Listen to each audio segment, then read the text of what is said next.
हाँ, hello everyone, this is Ajit Kumar. Okay. तो हम लोग कैपेसिटर का क्या लेक्चर किए थे, 9th लेक्चर किए थे ना।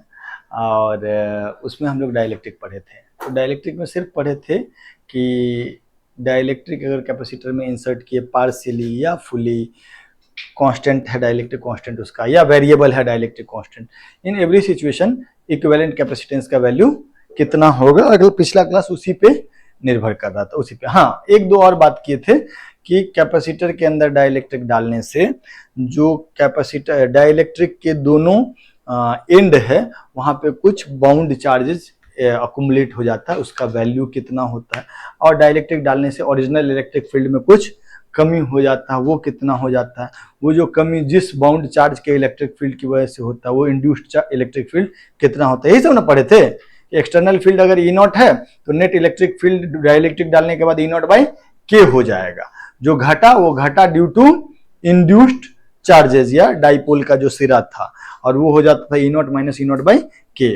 और अगर हम डाइलेक्ट्रिक को किसी कैपेसिटर में रखे, एक प्लेट पे क्यू नॉट चार्ज था, दूसरे पे माइनस क्यू नॉट था, तो डाइलेक्ट्रिक के दोनों एंड पे कुछ चार्जेस इकट्ठे हो जाते थे जिसको क्यू बी कहते थे, बाउंड चार्ज। उसका वैल्यू भी हम कैलकुलेट किए थे, वो आया था क्यू नॉट 1 माइनस 1 बाई के। यस और नो।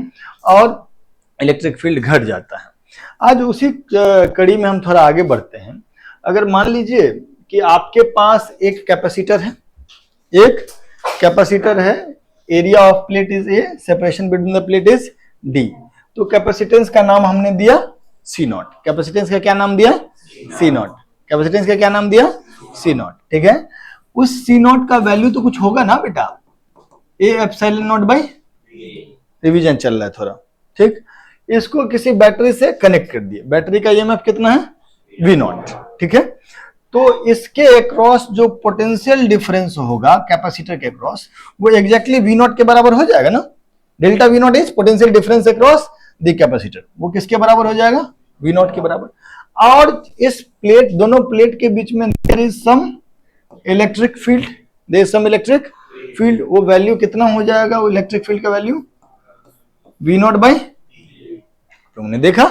या इसी इलेक्ट्रिक फील्ड का एक और फॉर्मूला था, Q not by A epsilon not, sigma by epsilon not. अच्छा, ये जो क्यू नॉट है, ये क्यू नॉट का वैल्यू कितना हो जाएगा? C not into C not into, yes और नो। अच्छा, एक बात बताओ कि एनर्जी, ये ई नॉट क्या है? What is this E naught? हाँ, electric field between the plate, electric field between the plates. And what is delta V naught? Potential difference between the plate. Yes or no बच्चों? अच्छा, अगर मैं इस plate के में स्टोर्ड एनर्जी को U nought बोल दूं, मतलब कैपेसिटर में स्टोर्ड एनर्जी को यू नॉट बोल दूं, तो ये स्टोर्ड एनर्जी कितना हो जाएगा? Half C not into V nought का स्क्वायर, या इसी को मैं कह सकता हूं क्यू नॉट का square by 2 C nought. Q nought क्या है वो चीज हम बता दिए। ओके। ये दोनों प्लेट एक दूसरे को अट्रैक्ट करेगा कि रिपेल करेगा? अट्रैक्ट करेगा कि रिपेल करेगा? किसी फोर्स एफ नॉट से, किसी फोर्स एफ नॉट। क्या आपको उस एफ नॉट का वैल्यू पता है? कितना? मतलब ये बोल रहा है Q on plate into E on plate, नहीं। तो उसका वैल्यू कितना आया था? Q not square by 2A epsilon not. Yes और नो? ठीक है बच्चों। ओके। अभी मैं आपको ये बताने जा रहा हूं, समझाने जा रहा हूं या पूछने जा रहा हूं कि इस परिस्थिति के बाद मैंने क्या किया? डायलेक्ट्रिक ऐसे नहीं दिया, दो बार दो तरीके से सवाल दिए। Capacitor is disconnected, capacitor is disconnected from battery, from battery and dielectric is inserted into it, inserted into it, इसमें एक डाइलेक्ट्रिक को इंसर्ट किया गया। हम आपसे पूछ रहे हैं फाइंड द वैल्यू, न्यू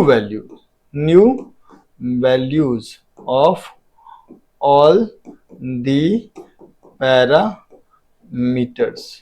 ये जितने पैरामीटर्स हैं वो सब में कुछ कुछ बदलाव हो भी सकता है, नहीं भी हो सकता है, लेकिन आपसे हम पूछ रहे हैं कि यहां से बैटरी को डिस्कनेक्ट कर दिए, डिस्कनेक्ट करने के बाद इसमें एक डाइलेक्ट्रिक इंसर्ट कर दिए, और डाइलेक्ट्रिक जब हम इंसर्ट किए तो फिर कैपेसिटेंस का वैल्यू हो सकता है बदल गया हो। अगर बदल गया है तो नया वाला कैपेसिटेंस कितना है, चार्ज ऑन द कैपेसिटर हो सकता है बदल गया हो या नहीं भी बदला हो, लेकिन हम नया वाला चार्ज पूछ रहे हैं। Potential difference across the plate नया में क्या होगा, electric field between the plate नया में क्या होगा, और energy stored in the capacitor नया में क्या होगा, ये सारा चीज पूछा जा रहा है आपसे। ठीक, तो क्या आप खुद करेंगे इसको ट्राई? हाँ बोले यस सर, लिखो ट्राई करो।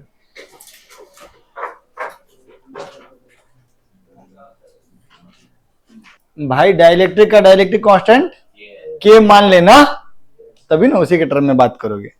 ये लिख लेना, डाइलेक्ट्रिक ऑफ डाइलेक्ट्रिक कांस्टेंट के,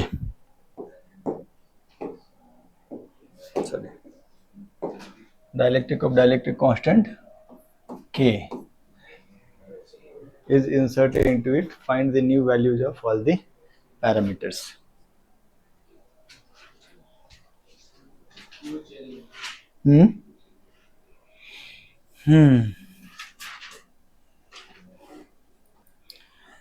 शुरू किया जाए दोस्त।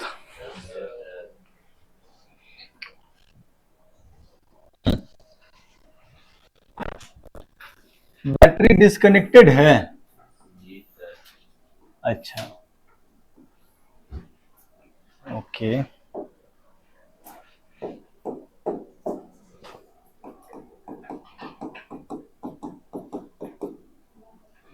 कैपेसिटर पे चार्ज इधर Q0 है और यहाँ माइनस Q0 है ना, ओके।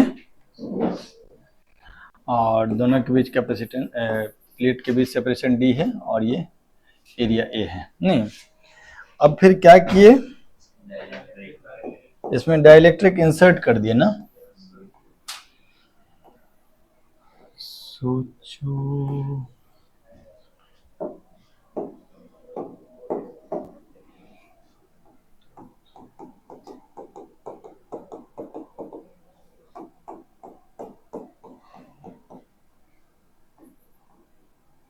चार्ज बदलेगा क्या बउआ?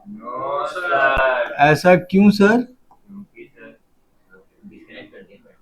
बैटरी को डिस्कनेक्ट कर दिया, चार्ज को ना भागने का मौका है ना आने का है, तो चार्ज में कोई परिवर्तन नहीं होगा। इस बीच में कुछ डाल दिए हुए हैं क्या हम लोग?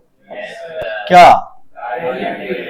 Dielectric of constant completely field है। हमको थोड़ा दिक्कत है इसीलिए हम मतलब दिखाने के लिए, चार्ज दिखाने के लिए थोड़ा गैप लिए, लेकिन है it is completely field.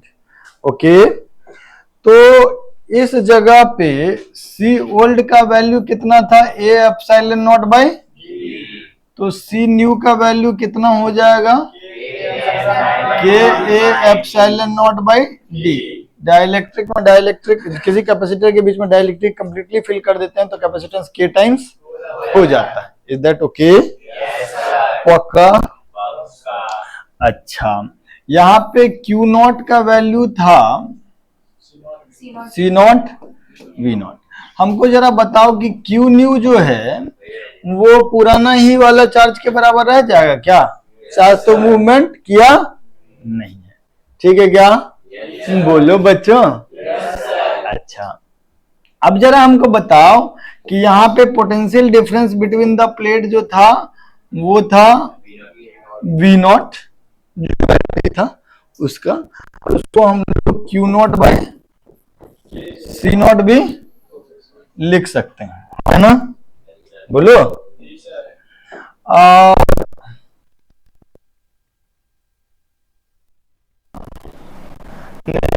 Potential difference क्या हो जाएगा? हाँ, क्या है V नॉट बाई के? चार्ज वही है और कैपेसिटेंस में के टाइम्स हो गया। सिंपली हम लोग V नॉट बाई के बोलते हैं या डेल्टा V नॉट बाई के।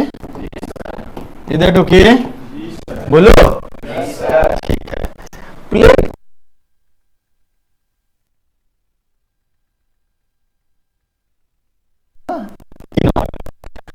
तो ये E नॉट का वैल्यू कितना हो था? Q not by A epsilon, yes और नो बोलो। अच्छा, तो नया वाला जो इलेक्ट्रिक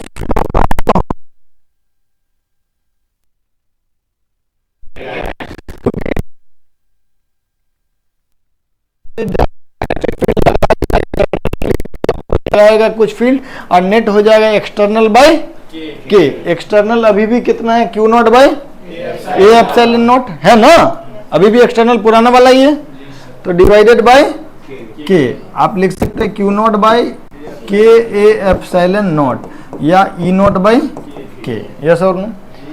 ज्यादा बेहतर होगा कि आप इसको ऐसे देख लीजिए बच्चों, ज्यादा बेहतर होगा कि आप इसको ऐसे देख लीजिए कि इलेक्ट्रिक फील्ड कितना हो जाएगा? V nought by D.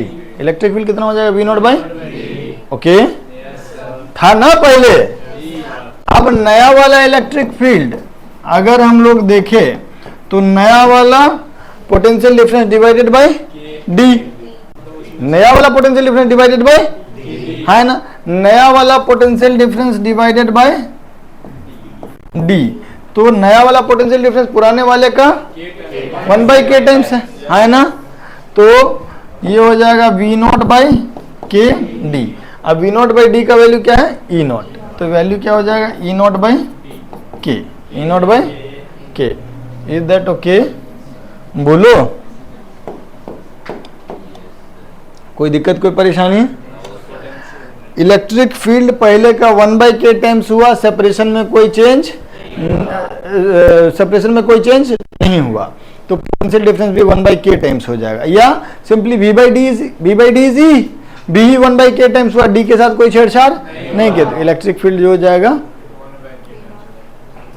V not by के डी हो जाएगा, है ना बोलो? ओके, कोई दिक्कत? पक्का? अच्छा, एनर्जी कितना हो जाएगा? ऐसा एक सवाल हम लोग किए हुए थे सेपरेशन वाला, क्या प्लेट के बीच का सेपरेशन को डबल कर रहे थे, ठीक है, वो लगा कभी कभी।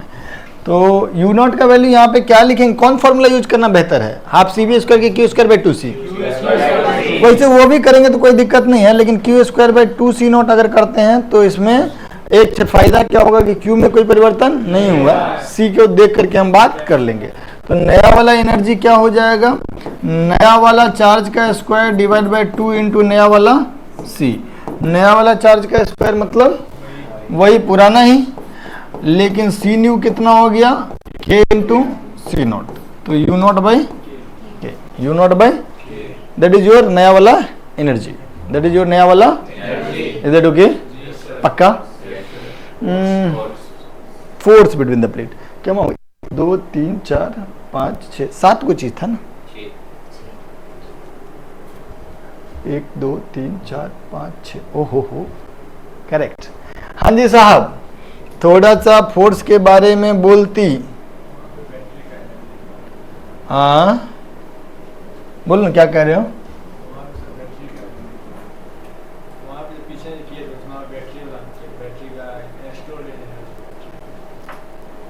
नहीं नहीं, अभी जो बात करें करो, अलाय बल्ले बात मत बोलो। क्या था?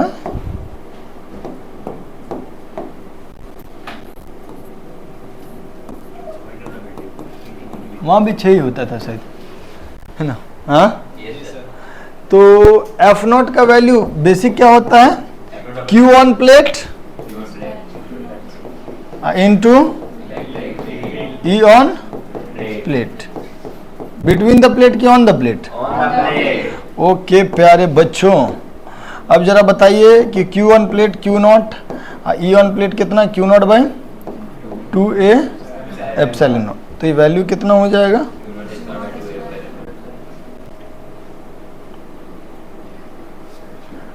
Q0 square by 2A epsilon not, Q0 square by 2A epsilon not. Okay, ये हो जाएगा पुराना वाला, ये होता हो क्या जाएगा, होता था। अब जरा हमको बताइए सर कि नया वाला फोर्स क्या होगा? Q ऑन प्लेट, ठीक है, Q on plate into E on plate. What is Q on plate? Q not ही ना, E ऑन प्लेट,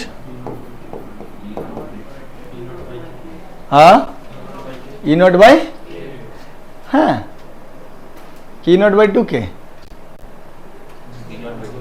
हाँ वो तो electric field between the plate था ना, तो E नॉट बाई पक्का, सोच लो।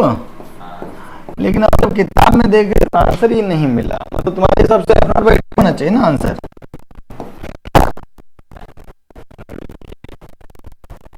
के रख देंगे नहीं, E नॉट की जगह ये पूरा चीज कितना हो जाएगा? ये वाला चीज डिवाइडेड बाय K, नहीं तो आंसर कितना आना चाहिए तुम्हारे हिसाब से? अरे बोलो कितना? Q not into E not by 2K, that is Q not by 2A epsilon not K, नहीं ये ना, E नॉट का वैल्यू कितना हो जाएगा? Q not by A epsilon not by 2 into K, तो ये आंसर कितना हो जाएगा? F not by K। ये तुम्हारे हिसाब से है, नहीं लॉजिक दो ना, बुक में तो ये आंसर नहीं रहता है।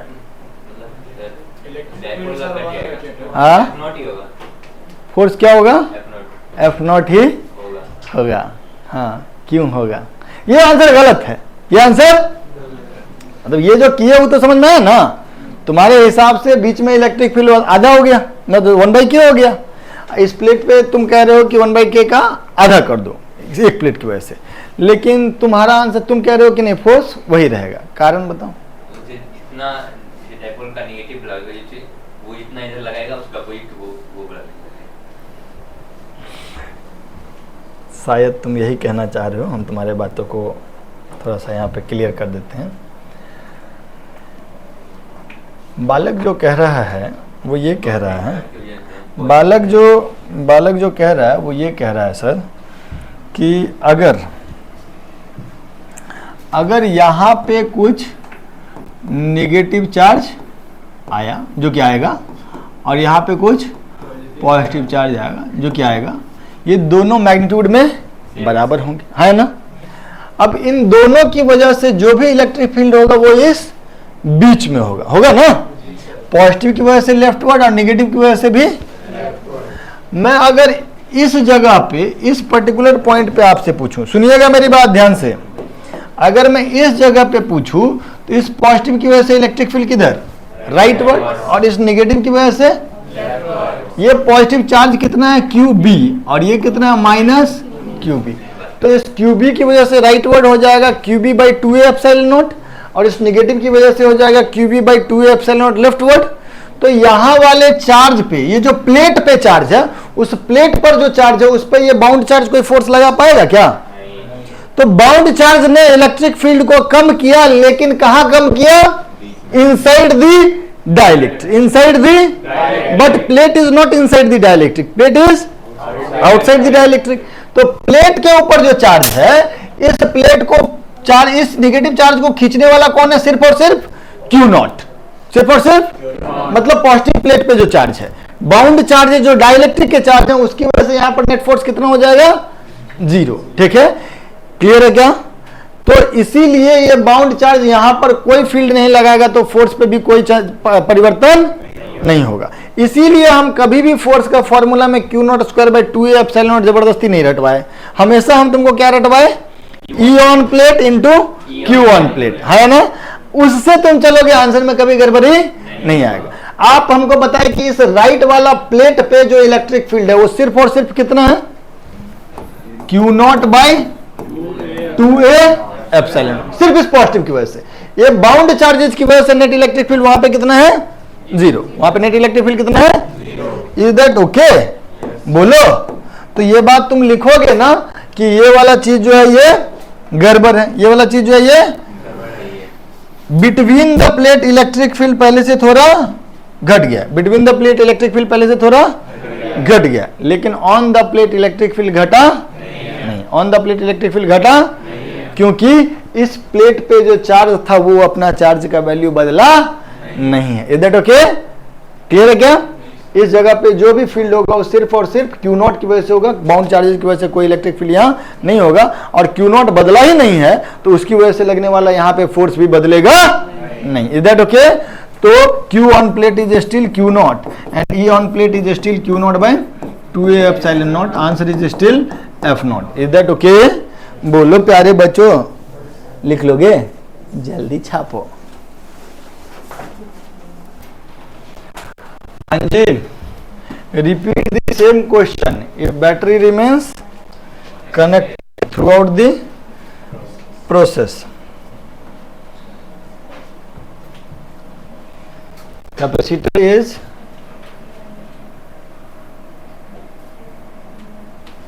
capacitor remains connected.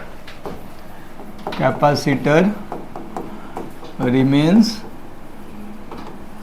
connected to battery, ठीक, and dielectric is inserted into it. Dielectric is inserted into it. Find the new values of all the parameters. सारे parameters का नया वैल्यू बताइए। बताएंगे कि मैं बता दूं? जल्दी बताओ बच्चों। अब बैटरी कनेक्टेड ही है और इसमें डाइलेक्ट्रिक रख दिए, ठीक। सबसे पहले हमको ये बताओ कि कैपेसिटेंस पे क्या प्रभाव पड़ेगा? हाँ, कितना हो जाएगा? तो सी न्यू बराबर के ए एप्सिलॉन बाय डी, मतलब के टाइम्स सी नॉट, आने वाले का के टाइम्स, है ना। अच्छा, बैटरी तो वही है, बैटरी तो इसकी तो डेल्टा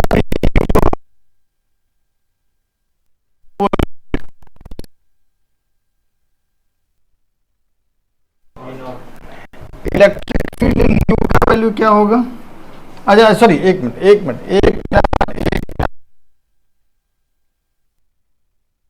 वैल्यू कितना हो जाएगा?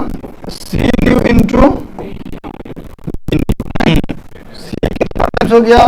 के सी, और भी तो अभी भी, तो ये कितना हो गया? सी नॉट बी नॉट का के टाइम्स, तो के टाइम्स ऑफ पुराना वाला चार्ज हो गया। यस और नो? बोलो पक्का? ये तीनों चीज आ गया, ओके। अब जरा हमको बताओ कि इलेक्ट्रिक फील्ड के बारे में क्या ख्याल है? Electric field between the plate, electric field between the plate, क्या कहोगे?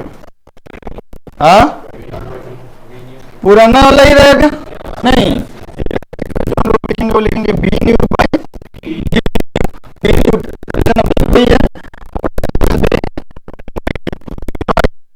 तो क्या हम लोग उसको पुराना इलेक्ट्रिक फील्ड लिख दे between the plate?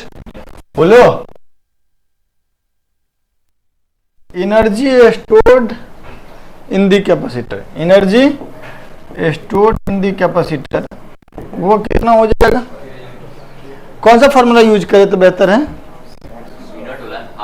Half C B square, क्योंकि सी तो बदला, अभी वही सेम रहा, तो ये क्या लिख देंगे? Half C new into V new square. तो सी न्यू कितना? के टाइम सी नॉट, और वी न्यू वही वाला एनर्जी कितना लिख दे बाबू? हाँ कितना लिख दे, के टाइम्स यू नॉट, के times you not, is that okay? बोलो तो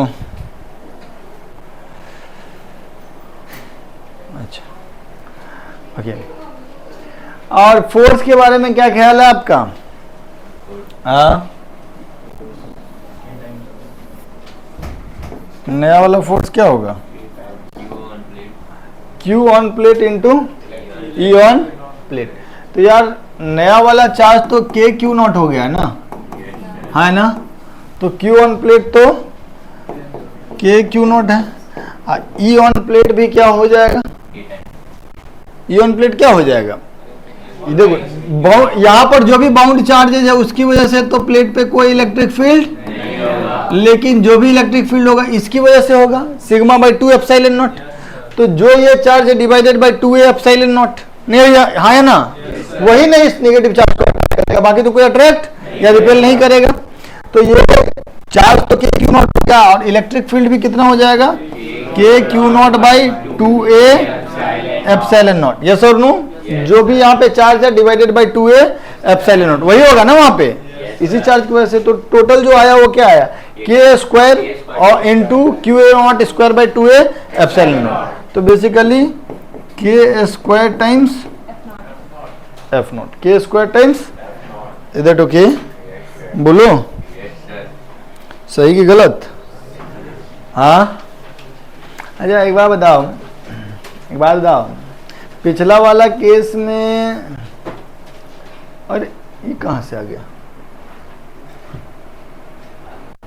हाँ पिछला वाला केस में एनर्जी का वैल्यू क्या हो गया था?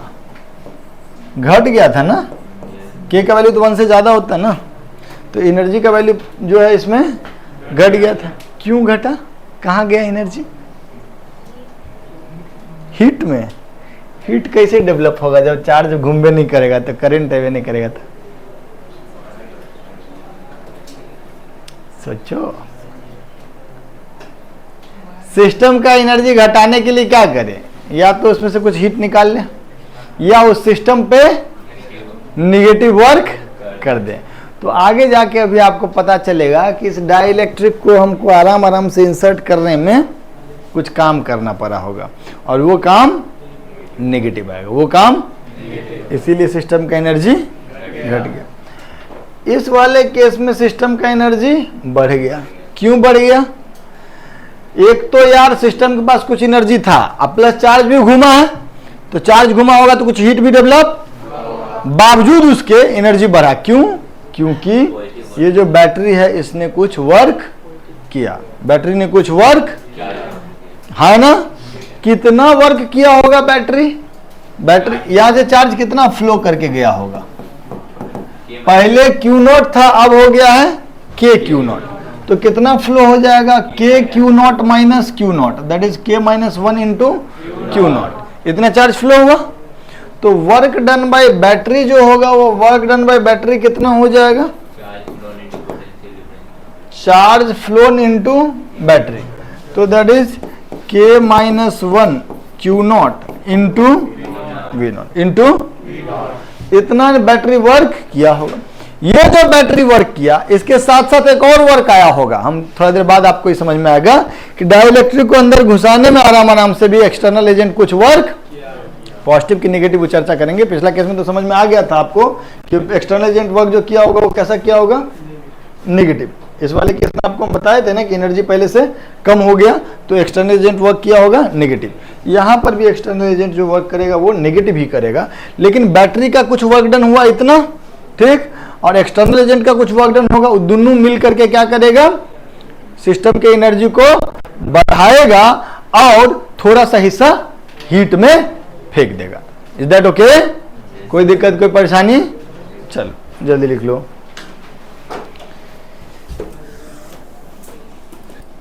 हाँ जी भाई, एक सवाल है कि एक कैपेसिटर है, इस पे क्यू नॉट चार्ज है, यहाँ पे माइनस क्यू नॉट चार्ज है, ठीक। अब इसके आधे एरिया में, ठीक है, टोटल प्लेट का एरिया था ए, आधे में एक डाइलेक्ट्रिक फील्ड कर दिए के इक्वल टू 2 का। तो आपसे पूछा जा रहा है कि लोअर हाफ में कितना चार्ज होगा, अपर हाफ में कितना चार्ज होगा, क्या दोनों पे बराबर बराबर होगा? नहीं होगा तो क्यों नहीं होगा, और अगर नहीं ही होगा क्यों नहीं होगा का जवाब जब मिल जाएगा तो कितना कितना होगा। ठीक, सोचिए। मेरे सवाल का पहला पहलू ये है दोस्त कि इस बीच में इलेक्ट्रिक फील्ड को अगर E1 बोल दें और यहाँ पर नेट इलेक्ट्रिक फील्ड को E2 बोल दें, तो क्या ये दोनों इलेक्ट्रिक फील्ड अलग अलग कि सेम सेम? हाँ, क्यों सेम सेम? कौन पैरेलल में है? इलेक्ट्रिक फील्ड पैरेलल में है। हाँ बोलो भाई, क्यों सेम सेम? इसलिए सेम सेम कि भाई ये पूरा एक मेटालिक प्लेट है, ये वाला भी एक मेटालिक प्लेट है, सेम सेम। तो यहाँ से यहाँ का जो पोटेंशियल होगा वही यहाँ का होगा, और जो यहाँ का पोटेंशियल होगा वही, क्योंकि मेटल में पूरा का पूरा मेटल जो होता है इक्वी पोटेंशियल होता है ना इलेक्ट्रोस्टैट में। तो यहाँ और यहाँ का पोटेंशियल सेम, यहाँ और यहाँ का पोटेंशियल सेम, तो अपर हाफ में जो पोटेंशियल डिफरेंस वही लोअर हाफ में, है ना।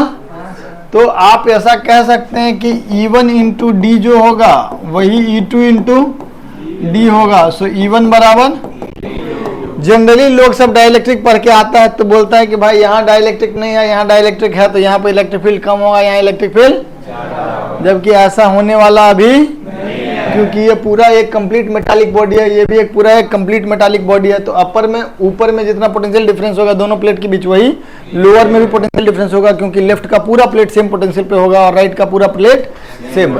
ये देखो गेम।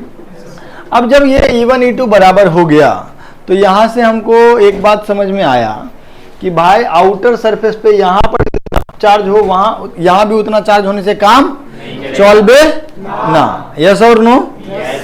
मान लिया जाए कि छोड़ दिया जाए। सुनो बच्चों, एक बात बताओ, डाइलेक्ट्रिक तो इंसर्ट किए ही हुए हैं ना? ठीक है, डाइलेक्ट्रिक इंसर्टेड है। इस जगह पे चार्ज को हम Q2 बोल लेते हैं, नीचे वाले में चार्ज को हम लोग Q2 बोल लेते हैं, नीचे वाले चार्ज को अच्छा Q1 लिए हुए हैं। ओहो हो, very good, you are a good boy. तो इसको Q1 लिख लेते हैं। तो ये वाला चार्ज कितना हो जाएगा? Q2। बहुत तेज हो, गधे भी हो थोड़ी से। Q0 माइनस Q1, है ना? ओके ठीक है, obviously that is Q2, but पूरा चार्ज Q0 था, लोअर हाफ में Q1 है, तो बचा हुआ charge Q0 minus Q1। Q0 minus Q1 इतने दूरी का चार्ज है और Q1 इतने दूरी का चार्ज है। ठीक, अच्छा यहाँ पर तो उतना ही नेगेटिव चार्ज हो जाएगा जितना ये ऊपर में है, और जितना ये लोअर हाफ में है पॉजिटिव, उतना ही यहाँ पर लोअर हाफ में नेगेटिव हो जाएगा, हाँ या ना? बोलो। तो इस जगह पे इलेक्ट्रिक फील्ड का वैल्यू क्या लिखेंगे? आउटर वाला charge divided by A epsilon nought, है ना? यहाँ पे इलेक्ट्रिक फील्ड E1 होगा जिसका वैल्यू कितना हो जाएगा? Q0 माइनस Q1 बाय, और यहाँ पर E2 होगा जो होगा Q1 by A epsilon nought की A by 2 area A by 2 नहीं, बोलो भाई। और यहाँ पे क्या हो जाएगा? Q1 बाई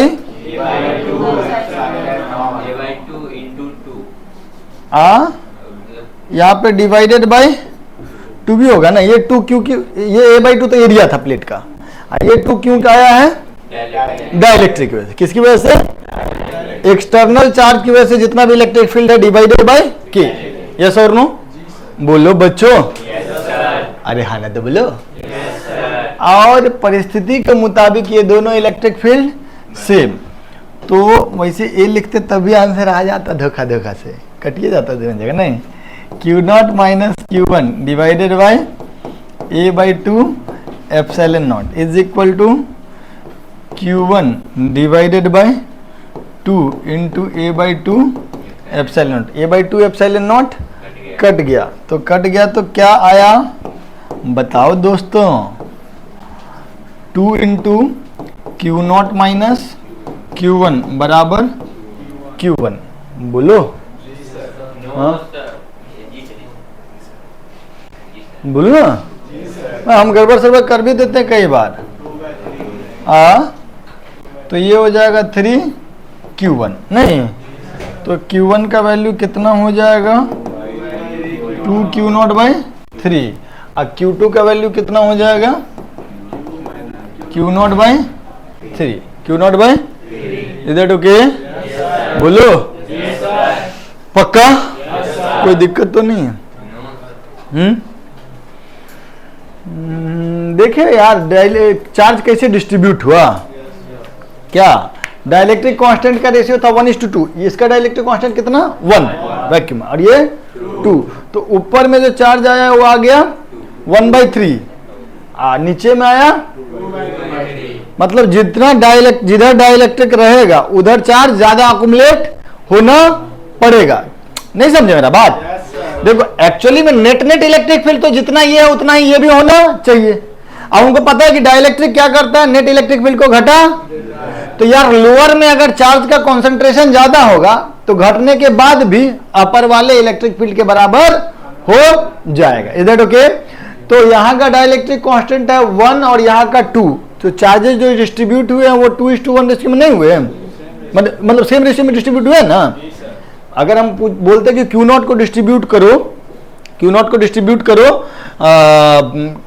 2:1 रेशियो में, तो एक में आता है क्यू नॉट इंटू 2/2 + 1, एक पे आता है Q nought into 1 divide by 2 + 1, yes और नो? तो इस पे आ जाता 2Q नॉट बाई 3 और इस पे आता Q नॉट बाई, नहीं समझ में आया? बोलो पक्का पक्का। तुम इसको अभी लिखना पसंद करोगे कि मैं इससे संबंधित एक और सवाल करा दूं? एक और सवाल करा देता हूं। जैसे मान लीजिए अगर हम इसी में ये आपसे कह देते दोस्त, ये बात समझ रहे हो ना कि चार्ज खट से एकदम तुरंत में क्या किया, रीडिस्ट्रीब्यूट कर लिया, तुरंत में क्या किया, सो दैट दोनों प्लेट के बीच पोटेंशियल डिफरेंस सेम रहे। मान लीजिए अगर यही पे हम तुमको ऐसा कहते हैं कि यहां पे चार्ज था Q नॉट और यहां पे माइनस Q नॉट, ओके? बोलो पक्का।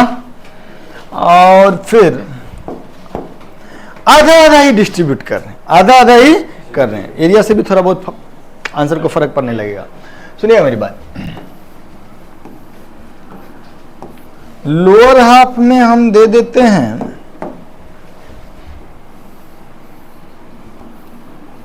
K2 = 3 और अपर हाफ में दे देते हैं K1 = 2, K1 = 2, ठीक है? और ये भी एरिया A/2 और ये भी एरिया A/2, ओके? तो अगर मैं आपसे पूछ देता कि अपर हाफ पे कितना चार्ज, लोअर हाफ पे कितना चार्ज, इस पर Q1 इस पर Q2, तो Q2 का वैल्यू क्या लिखते हैं?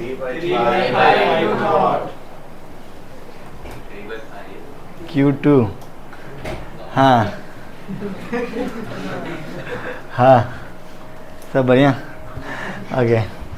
तो Q2 का वैल्यू कितना आ जाएगा, Q not into 3/3 + 2, that is 3Q not by 5, और Q1 का वैल्यू कितना आ जाएगा, Q not into 2/3 + 2, that is 2Q not by. भाई देख लो दोनों जगह एरिया सेम रखे हैं, ठीक है? ये जो कट जा रहा है वहां पे फिर थोड़ा सा उल्टा पुल्टा भी आने लगेगा, तो सब बात का भी ध्यान रखना। हमको जो सिखाना था वो प्रोबेबली हम आपको सिखा दिए, ठीक है क्या?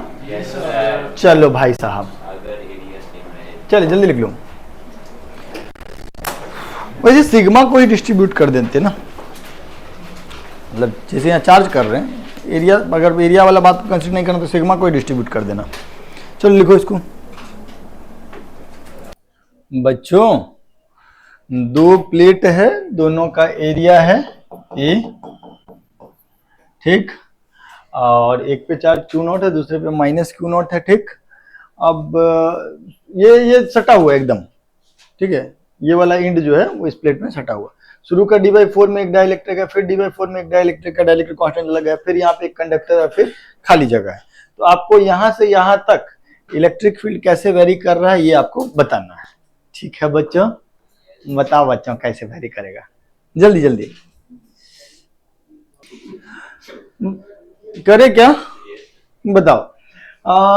अगर हम वैक्यूम में देखेंगे तो वैक्यूम में इलेक्ट्रिक फील्ड कितना हो जाएगा, Q not by A epsilon not. नहीं, इस क्यू नॉट की वजह से यहाँ पे राइट वर्ड में Q not by 2 epsilon not, इस माइनस क्यू नॉट की वजह से Q not by 2 epsilon not. तो तुम कह सकते हो कि एक्सटर्नल चार्जेस की वजह से जो नेट इलेक्ट्रिक फील्ड है ये Q not by A epsilon nought है ना। इसके अंदर क्या हो जाएगा, वो बाई 2 हो जाएगा। नहीं, तो यहां से यहां तक वो इलेक्ट्रिक फील्ड जो है कितना हो जाएगा,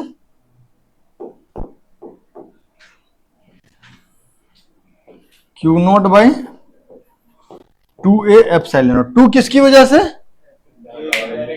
2 किसकी वजह से, डाइलेक्ट्रिक की वजह से। किसकी वजह से, डाइलेक्ट्रिक की वजह से। यहां पर फिर k जो है 3 है, तो और थोड़ा जो एक्सटर्नल इलेक्ट्रिक फील्ड था वो एक्सटर्नल इलेक्ट्रिक फील्ड था Q not by A epsilon, that divided by 2 हो गया ना यहाँ पे। अरे है ना, बोलो। ओके, ये एक्सटर्नल इलेक्ट्रिक फील्ड था ड्यू टू दीज 2 चार्जेस, ठीक। इसको एक्सटर्नल ट्रीट करते हैं। और इस एरिया में थोड़ा और कम हो जाएगा, तो कितना हो जाएगा, हाँ, Q not by 3a epsilon not. Yes और नो। और इस वाला में कंडक्टर है, तो कंडक्टर में इलेक्ट्रिक फील्ड 0। गॉस लॉ कहता है कि इलेक्ट्रोस्टैट में कंडक्टर में इलेक्ट्रिक फील्ड 0 हो जाएगा, बोलो। और इस जगह पे फिर वैक्यूम है तो पूरा का पूरा इलेक्ट्रिक फील्ड, तो इससे ऊपर दुगुना ज्यादा है, पर जगह थोड़ा कम है ना, तो हम लोग एडजस्ट कर लेंगे। नहीं, कितना हो जाएगा ये, Q not by A epsilon. Yes और नो, बोलो। कोई दिक्कत, कोई परेशानी, पक्का।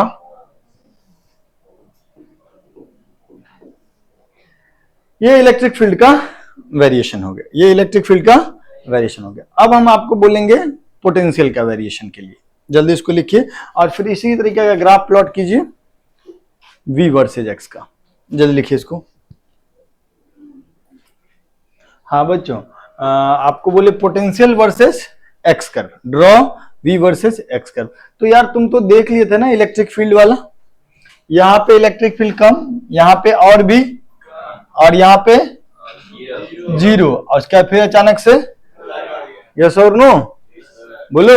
यहाँ पे electric field Q not by 2a epsilon, यहाँ पे Q not by 3a epsilon, और यहाँ पे 0, और यहाँ पे Q not by a epsilon. Yes और नो, इलेक्ट्रिक फील्ड बढ़ गया। ओके, तो पोटेंशियल जो होता है वो क्या होता है, या इलेक्ट्रिक फील्ड जो होता है वो होता है माइनस ऑफ डो बी बाई डो आर।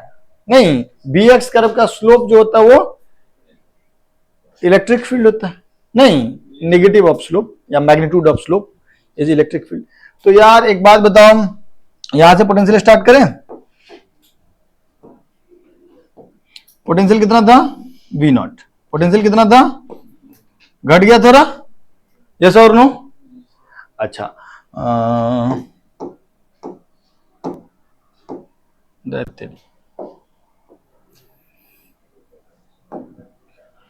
ये घटा दिए पोटेंशियल वी नॉट।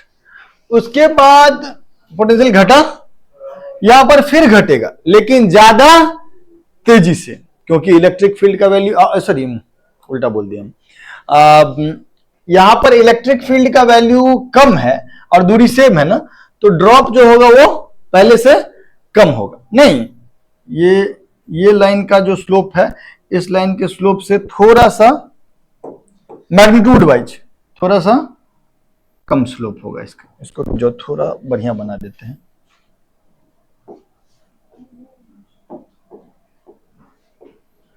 मेरा बात तुमको समझ में आना चाहिए। हम ऐसा कह रहे हैं कि यहाँ का इलेक्ट्रिक फील्ड ज्यादा है, यहाँ का इलेक्ट्रिक फील्ड कम, तो इसमें पोटेंशियल ड्रॉप ज्यादा होगा, इसमें पोटेंशियल ड्रॉप, तो इसमें पोटेंशियल ड्रॉप ज्यादा होगा तो ज्यादा तेजी से इलेक्ट्रिक फील्ड घटेगा, और यहाँ पर उतना तेजी से नहीं घटेगा, है ना? बोलो, ज्यादा स्ट्रेट हो गया क्या? हाँ,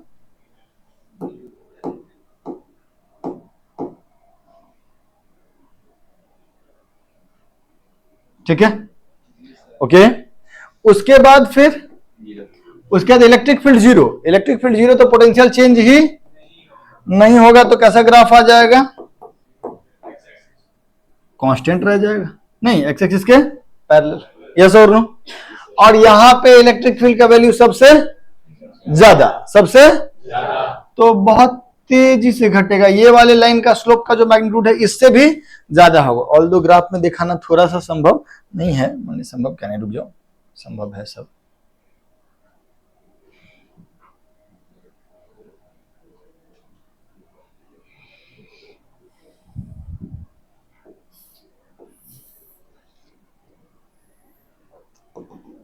ठीक है, यहां वाले से ज्यादा तेजी से गिरता हुआ दिख रहा है, वो नहीं भी दिख रहा तो बोल देंगे, है ना, कि इस वाले के स्लोप्स का ये ज्यादा मैग्नीट्यूड वाइज इस वाले का स्लोप 2 गुना होगा, इस वाले 2 गुना होगा ना, ये 2 था और ये 1 था, यस और नो?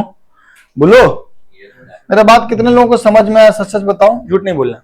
हम क्या बोले कि देखिए इलेक्ट्रिक फील्ड तो घटेगा, सॉरी पोटेंशियल तो घटेगा। काय पोटेंशियल घटेगा? क्योंकि इलेक्ट्रिक फील्ड के डायरेक्शन में जा रहे हैं। इलेक्ट्रिक फील्ड जितना ज्यादा होगा पोटेंशियल उतना तेजी से घटेगा। तो यहाँ पे इलेक्ट्रिक फील्ड ज्यादा और यहाँ पे कम, तो यहाँ बहुत तेजी से गिरा और यहाँ पे इलेक्ट्रिक फील्ड उतना तेजी से नहीं गिरा। इसके स्लोप का मैग्नीट्यूड ज्यादा, इसके स्लोप का मैग्नीट्यूड कम।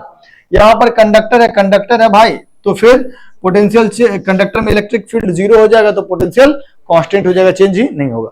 और यहाँ पे डाइलेक्ट्रिक है ही नहीं, इलेक्ट्रिक फील्ड सबसे ज्यादा, तो पोटेंशियल का चेंज भी सबसे ज्यादा। Is that okay? तो इस तरीके से हम V वर्सेस X कर्व बना सकते हैं। That okay? जल्दी लिख लो।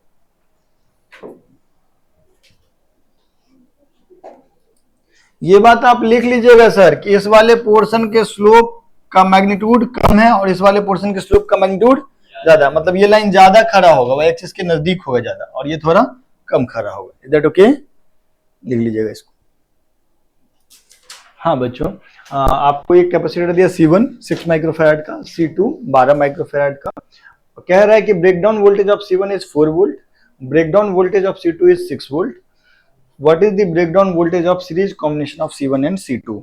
आप पहले लिख लीजिए, फिर मैं समझाता हूं कि व्हाट इज ब्रेकडाउन वोल्टेज, तब थोड़ा सवाल करेंगे। जल्दी लिख लीजिए। इसमें यार ब्रेकडाउन वोल्टेज का मतलब समझ में आएगा तभी ना, क्या होता है ब्रेकडाउन वोल्टेज, थोड़ा समझते हैं। देखो क्या है ना बाबू, कि अगर किसी कैपेसिटर पे कुछ चार्ज है, ठीक, और यहां पे कुछ पोटेंशियल डिफरेंस लगा दिए, भी मान लो ब्रेकडाउन वोल्टेज को, ठीक। तो अभी चार्ज होगा तो पोटेंशियल डिफरेंस तो होगा ही। हेलो, सुनो मेरी बात। अब हम अगर इसमें एक डाइलेक्ट्रिक रख दे तो क्या होगा, इसके किसी भी डाइपोल का बात, एक ही डाइपोल का भी बात करते हैं, तो डाइपोल अलाइन हो जाएगा, इधर प्लस और इधर माइनस। ऐसा क्यों? क्योंकि यहां से यहां की तरफ कुछ इलेक्ट्रिक फील्ड होगा, नहीं जो भी है कुछ ना कुछ इलेक्ट्रिक फील्ड होगा। अब यार इस इलेक्ट्रिक फील्ड की वजह से ये चार्ज अगर Q है तो इस पर एक फोर्स लगेगा, इधर Q ही। इलेक्ट्रिक फील्ड के डायरेक्शन में पॉजिटिव चार्ज पे फोर्स लगता है और नेगेटिव चार्ज पे इधर फोर्स लगेगा। तो ये जो डाइपोल होगा उस पे एकदम खिंचाव वाला एक फोर्स लगेगा। तो अगर हम बहुत ज्यादा इलेक्ट्रिक फील्ड लगा देंगे तो फोर्स का वैल्यू ज्यादा हो जाएगा और एक स्थिति ऐसा आएगा कि ये टूट जाएगा। ये क्या जाएगा? टूट जाएगा। उसको इंग्लिश में बोलते हैं ब्रेक करना, ठीक है क्या? तो ब्रेकडाउन हो जाएगा। अब ब्रेकडाउन हो जाएगा मतलब ये दोनों चार्जेस सेपरेट हो जाएगा। Now we have free charge, now we have free charge. तो अगर हमारे पास फ्री चार्ज हो गया मतलब ये मीडियम कंडक्टिंग हो गया, तो कंडक्टिंग होगा तो ये सब पॉजिटिव चार्ज नेगेटिव चार्ज एक दूसरे को न्यूट्रलाइज कर लेगा, फिर पोटेंशियल डिफरेंस ही नहीं बचेगा, तो कैपेसिटर में कोई एनर्जी भी नहीं बचेगा, तो कैपेसिटर खराब हो गया, कैपेसिटर खराब हो गया। इधर ओके, उसका पर्पस ही न्यूट्रलाइज हो गया। पर्पस जो था कि एनर्जी स्टोर करे, यहाँ चार्ज स्टोर रहे, यहाँ चार्ज स्टोर रहे, अंदर में इलेक्ट्रिक फील्ड है वो नहीं रहेगा। इधर ओके, तो ये जो पोटेंशियल डिफरेंस है वो पोटेंशियल डिफरेंस, जिस पोटेंशियल डिफरेंस पे यहां वाला इलेक्ट्रिक फील्ड बीच के डाइपोल को तोड़ दे या ब्रेक करने का क्षमता रखे, उसको इसका ब्रेकडाउन वोल्टेज बोलते हैं। असल में ब्रेकडाउन इलेक्ट्रिक फील्ड का वैल्यू होना चाहिए नहीं, लेकिन एक पर्टिकुलर कैपेसिटर के लिए उसी इलेक्ट्रिक फील्ड के साथ हम पोटेंशियल भी लिख सकते हैं कि भाई इतना अगर पोटेंशियल डिफरेंस हो गया कैपेसिटर के क्रॉस तो इसके अंदर इतना ज्यादा इलेक्ट्रिक फील्ड आएगा कि वो इलेक्ट्रिक फील्ड इस पर्टिकुलर डाइलेक्ट्रिक के डाइपोल्स को तोड़ देगा और मीडियम को कंडक्टिंग बना देगा, और फिर कैपेसिटर के चार्जेस जो सेपरेटेड थे वो सेपरेटेड नहीं रह पाएंगे, अंदर में इलेक्ट्रिक फील्ड नहीं रहेगा, एनर्जी भी स्टोर नहीं रहेगा, कैपेसिटर खराब हो जाएगा। ठीक है क्या? तो अब ये जो सवाल है, इस सवाल में आपसे क्या कहा जा रहा है, सुनिएगा मेरी बात। इस सवाल में आपसे क्या कहा जा रहा है? अरे रुक जाओ भाई, इसमें क्या कहा जा रहा है कि एक कैपेसिटर है 6 माइक्रोफैराड का और दूसरा कैपेसिटर है 12 माइक्रोफैराड का, है ना? ये 6 माइक्रोफैराड और ये 12 माइक्रोफैराड, और दोनों के अक्रॉस एक पोटेंशियल डिफरेंस है जनरेटेड, जो कि नहीं बोला, सॉरी,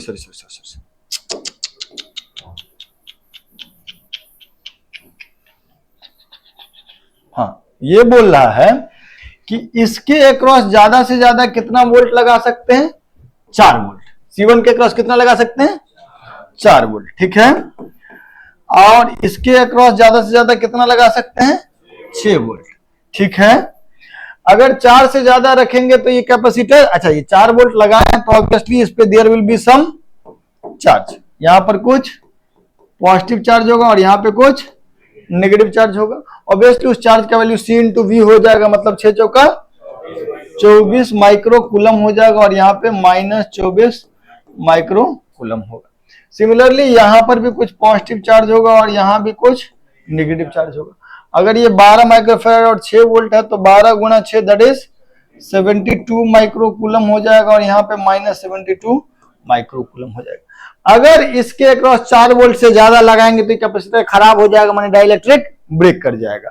दैट मीन्स इस कैपेसिटर पे मैक्सिमम चार्ज जो इकट्ठा हो सकता है वो 24 हो सकता है, और इसके अक्रॉस अगर 6 से ज्यादा पोटेंशियल डिफरेंस लगाएंगे तो इस पे इसका डाइलेक्ट्रिक ब्रेक हो जाएगा, चार्जेस कंडक्ट करने लगेगा। तो दैट मीन्स इस पे मैक्सिमम चार्ज जो स्टोर कर सकते हैं that is 72 micro coulomb. Is that okay? सवाल वाले का इच्छा क्या है? सवाल वाले का इच्छा है कि भाई इस दोनों को सीरीज में कनेक्ट कर दो, और दोनों को सीरीज में कनेक्ट करने के बाद मैक्सिमम कितना वोल्ट तुम लगाओ कि कोई भी कैपेसिटर खराब ना हो। क्या कह रहा है कि what is breakdown voltage of series combination? Breakdown voltage of series combination का मतलब हुआ कि मैक्सिमम कितना वोल्ट सीरीज में लगाए कि ना तो पहला खराब हो ना तो दूसरा खराब। Is that okay? तो प्यारे बच्चों, आप हमको बताइए कि हमको किन किन बातों का ध्यान रखना पड़ेगा। हमको यह ध्यान रखना पड़ेगा कि पहला वाला भी ना खराब हो और दूसरा वाला भी ना खराब हो। पहला वाला पे 4 वोल्ट ज्यादा से ज्यादा हो सकता है और दूसरा वाले पे 6 वोल्ट, लेकिन पहले वाले पे मैक्सिमम चार्ज 24 माइक्रोकूलम हो सकता है और दूसरे वाले पे मैक्सिमम चार्ज 72 माइक्रोकूलम हो सकता है। जब हम इसको सीरीज में रखेंगे तो भाई साहब दोनों पे चार्ज इक्वल आएगा, दोनों पे चार्ज इक्वल आएगा, है ना? इस पे चार्ज अगर Q रखेंगे, यहाँ -Q, यहाँ पे चार्ज Q रखेंगे तो यहाँ पे -Q, ठीक है क्या? सीरीज है, दोनों पे चार्ज बराबर बराबर, ठीक। अब हमको ध्यान रखना है कि ये वाले का चार्ज भी ब्रेकडाउन से कम हो और इस वाले पे भी चार्ज ब्रेकडाउन से कम हो या बराबर हो। तो इस पे मैक्सिमम 24 रख सकता है, इस पे मैक्सिमम 72। तो किसके हिसाब से हमको चलना पड़ेगा? 24 के हिसाब से कि 72 के हिसाब से? क्योंकि 24 से ज्यादा जैसे ही रखेंगे तो पहला वाला ब्रेक हो जाएगा। तो दोनों में से जो मिनिमम चार्ज होल्ड करने का कैपेसिटी जिसके पास होगा उसी के हिसाब से हमको काम करना पड़ेगा, क्योंकि दोनों पे चार्ज तो बराबर बराबर रखेंगे, है ना? तो मैक्सिमम चार्ज कितना रख सकते हैं? 24 की 72 की कुछ और क्योंकि 24 से ज्यादा रखेंगे तो ये वाला जो होगा वो ब्रेक हो जाएगा, ये तो नहीं होगा 72 से पहले तक में, लेकिन ये ब्रेक हो जाएगा तो मेरा कॉम्बिनेशन खराब हो जाएगा। तो इसीलिए जो मैक्सिमम चार्ज होगा यहाँ पे रख देंगे कितना, 24 माइक्रोकूलम, और यहाँ पर भी -24 माइक्रोकूलम, यहाँ पर भी 24 माइक्रोकूलम, और यहाँ पर भी -24 माइक्रोकूलम। कितना चार्ज रखेंगे उसका निर्धारण कौन करेगा? दोनों में से कम चार्ज होल्डिंग कैपेसिटी जिसका होगा वही आपका जो सीरीज कॉम्बिनेशन पे चार्ज कितना रखे वो निर्धारित करेगा। यस और नो? क्लैरिटी है? अगर 24 से ज्यादा रख दे, 30 रख दे, तो ये वाला को तो कोई दिक्कत नहीं होगा क्योंकि ये C2 मैक्सिमम 72 रख सकता है, नहीं 72 रख सकता है, बट ये वाला जो होगा ये ब्रेक कर जाएगा। यस और नो प्यारे बच्चों? तो इसके अक्रॉस पोटेंशियल डिफरेंस कितना हो जाएगा? 24/6, दैट इज 4 वोल्ट। इसके अक्रॉस 24/12, यस और नो? तो ये वाला जो वोल्टेज होगा दोस्त, ये वाला वोल्टेज कितना हो जाएगा? 24 डिवाइडेड बाय 6 Q/C, तो दैट इज 4 वोल्ट, और ये जो 24 divided by 12 that is 2 volt. तो ये VB का वैल्यू कितना हो जाएगा? 4 + 2 दैट इज 6 वोल्ट। तो आपका ब्रेकडाउन वोल्टेज सीरीज कॉम्बिनेशन का भी कितना हो जाएगा? 6 वोल्ट। क्लियर है क्या? पक्का? कोई दिक्कत कोई परेशानी? लिख लो। हाँ, इसमें जो बच गया है दैट इज कि फोर्स ऑन डाइलेक्ट्रिक स्लैब या ऑसिलेशन ऑफ डाइलेक्ट्रिक, और एक चीज बचा हुआ है आपको कि कोई भी सर्किट में अगर किसी कैपेसिटर में डाइलेक्ट्रिक फिल कर देते हैं, चार्जेस में क्या प्रभाव पड़ेगा, बैटरी कैसे वर्क करेगा वगैरह वगैरह। डाइलेक्ट्रिक में वही दो चीज थ्योरेटिकली बाकी है। और उसके अलावा कैपेसिटर में एक चीज बचा हुआ है दैट इज RC सर्किट। ठीक है, मिलते हैं नेक्स्ट क्लास में, बात करते हैं।